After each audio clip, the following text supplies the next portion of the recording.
Hey gang, Cliff Parker here. How you doing today?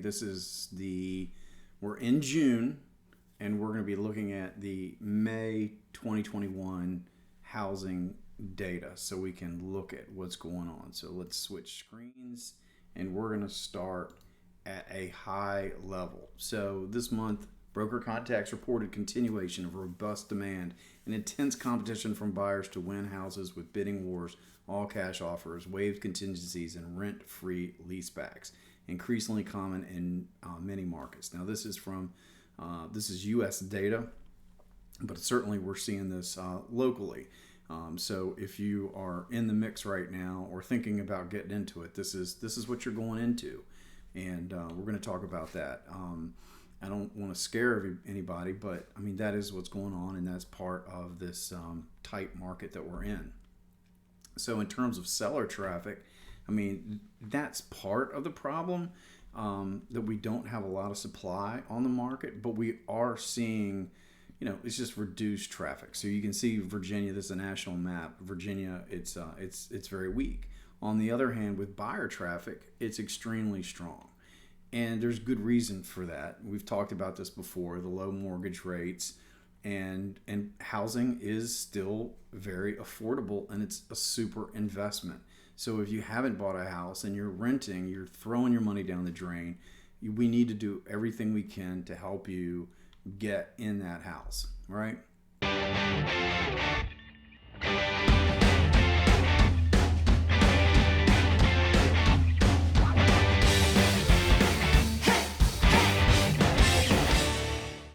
So it's a little bit of a Wild West. We've called it bananas here. People doing anything they can to stand out. Again, your financial situation is really critical to putting in a good offer on a home. And so we really want to make sure that you've got someone local in Virginia that is your loan broker, not somebody out of state. Nobody wants to deal with brokers out of state. They're extremely difficult to deal with. And that you've got a strong offer going in to buy a house.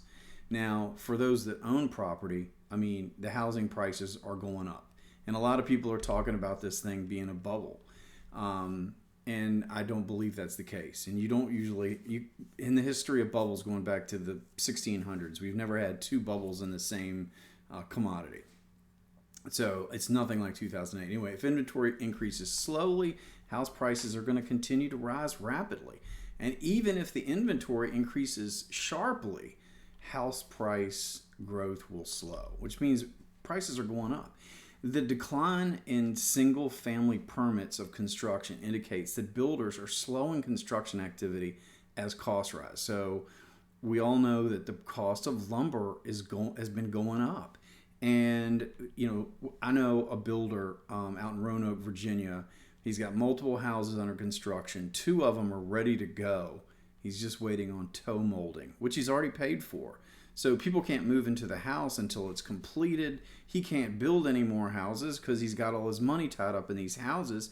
And my client can't move to Roanoke because their house isn't finished. So,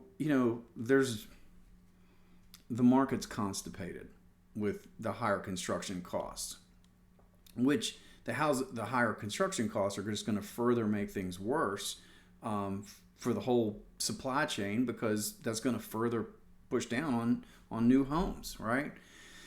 So anyway, people are saying it's not a bubble. They're not suggesting the house price appreciation will maintain. I mean, they can rise more, okay? But let's talk about affordability. I mentioned that houses are still very affordable. What do I mean by that? Well, a year-over-year basis declined in March for the first time since January 2000, ending a more than 2-year streak of rising affordability. So house buying power is likely to remain robust in the months to come. And that really depends on the price of the house and the mortgage rates. Because frankly, with mortgage rates so low, houses have never been more affordable. So this is the other quote here. Look back at the bubble years, house prices exceeded house buying power in 2006.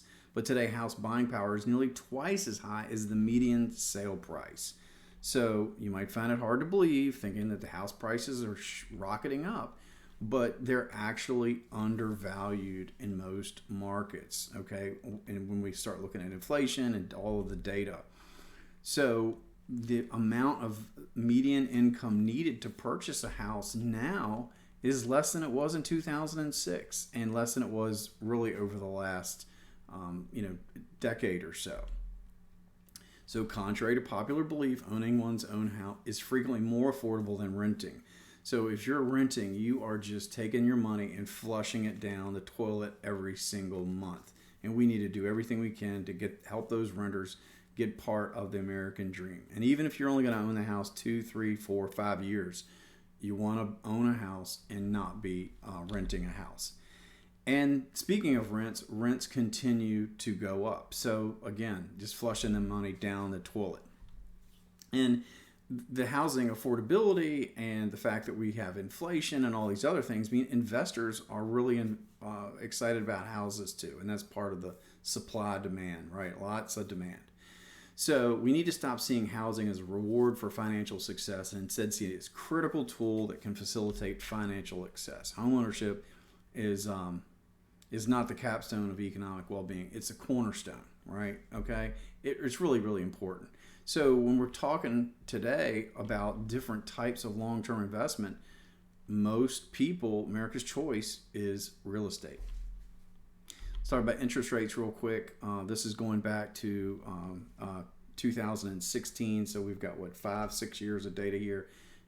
Anything under 4% is great, and I mean we're still down as of June 3rd, right at 3%.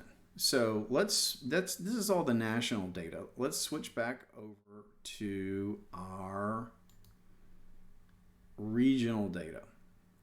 So this is everything inside of our Central Virginia MLS. So this is Richmond, Chesterfield, Hanover, Henrico, New Kent, Goochland, it's a big Central Virginia MLS is a big MLS. So let's just go through this.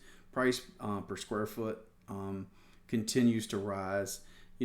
This is 10 years of data, so you see it go up, it goes down, it goes up, it goes down. Every year it goes up and goes down. That's the seasonality, but it's increasingly just looking like it's just going out of control. All right, let's look at sales price.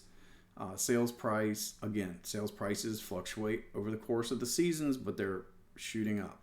Listings, look, we don't have the same amount of listings that we normally would. Houses for sale, I mean, look at this decline in volume.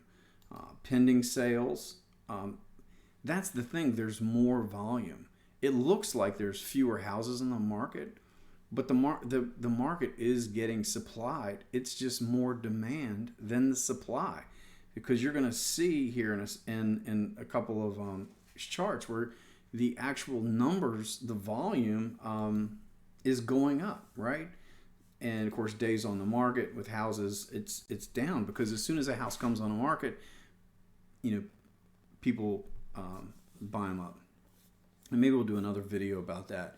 But this is like being in a deer stand and you're waiting for that big buck to come by. You don't want to shoot a squirrel, and you don't want a little doe. You're waiting for the right one. So when we're looking for a house, it's going to mean you're really going to have to do some soul searching and some looking to make sure to find what you really want. And when it comes along, you got to take the shot, right? You can't wait a month. And I mean, the house we're in now, I think we looked at it 5 times before we put the offer on it. Of course, that was 10 years ago. But right now, if you find a house you like, you've got to really jump. So you really need to know what you're doing so you can make that financial decision, relatively quickly, in 24, 48 hours, within a week, because houses aren't on the market much more than a week. Months of supply, we just hit that percentage of list price. So again, we're going over 100%. This has really never happened. We talked about price per square foot. The dollar volume, again, the dollar volume is going up. It's like a bucket, and the supply is coming into the bucket, but the hole in the bucket is going out so fast. So as soon as the house comes into the into the market, it's just going out. So the market of volume is not filling up, but it's passing through with a high velocity. If that makes sense. Let me switch MLS. I'm going to switch over to Henrico County.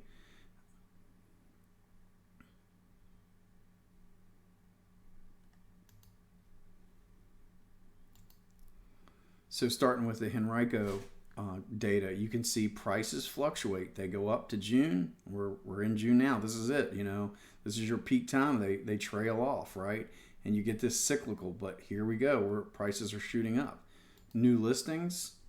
We got a little bit of a turnover. I was talking about this last month. I'm like, oh no, new listings are not increasing, which is going to further hurt the supply. So looking at the homes for sale, again, you can see that little dip. I mean, we went up and then we were turning back over. So the supply is still, it again, is velocity. The houses are coming on the market, but they're just not there very long. Okay, because this measurement is looking at that supply on a monthly basis, and it's not showing up because they're coming in and going out. Pending sales going up, closed sales, days on the market. You can sell a house. Most houses sell within a week now. Months of supply. We're just down to barely 1% of list price. I mean, Henrico County, pretty much across the board. You try to price it effectively because you don't want to just be up in the stars with your pricing, but then let the market. So when we put a listing out there on the market, we're doing a lot of analysis and data crunching. So we're going to attract those buyers in there with a price that's reasonable, and then let that market push that price up. And in some cases, it might be $50,000 or $100,000 over the asking price. Or like a house the other day, somebody came in from New York. They offered $100,000 over asking with cash and bought all the furniture, right? So obviously the seller walked away very happy. Which reminds me, there's never been a better time to sell a house on your own than now, because it's just market is so much demand out there. But see, and that happened the other day with someone who was potentially going to list with us, and they said, no, I found somebody to buy my house. And I just, what are you missing out by not putting your house on the market? Because there's so much demand out there. Let that demand come and push that value up. Price per square foot, Henrico County. So we're looking at 180. It continues to go up. The dollar volume and then shows to pending. All right, let's switch over to Hanover County. Hanover is a smaller market than Henrico. All right, let's start with the sales price data for Hanover County. So we're seeing that march upward in the median price. Our new listings, we're turning over a little bit, right? That's not good. Homes for sale, not many. We got that little turnover down here, not good for this time of year. It should still be going up, and it's not going up. It's going down already, and it's probably going to be going down all the way into the end of the year. Pending sales, though, again, showing the market velocity. The sales are going, and the closings are going, right? Days on the market, less than a week. Months of supply, that's a trickle. Percent of list price, again, over 100%. This is for the whole market. This is all home sizes, not just 2,000 square feet or less. This is the whole market as in Hanover County as an average. So this is unheard of, because homes usually would sell for somewhere between 90 and 100% of list price, and now we're over on a consistent basis. And then price per square foot. Now we've got a little bit of hook in the data, okay? This is May data, and it just came out 2 days ago. So that could be a blip, just noise in the data. You don't have to worry about that now. And again, the dollar volume. I mean, look at this. It's incredible. So the amount of sales is huge. Okay, I mean the houses are coming in and they're going out, and shows per listing. Now maybe this people are getting a little bit battle weary. So my advice is, if you're a buyer, you want to treat this like a hunting expedition. You want to prepare to get yourself ready for the right house, and we can help you do that.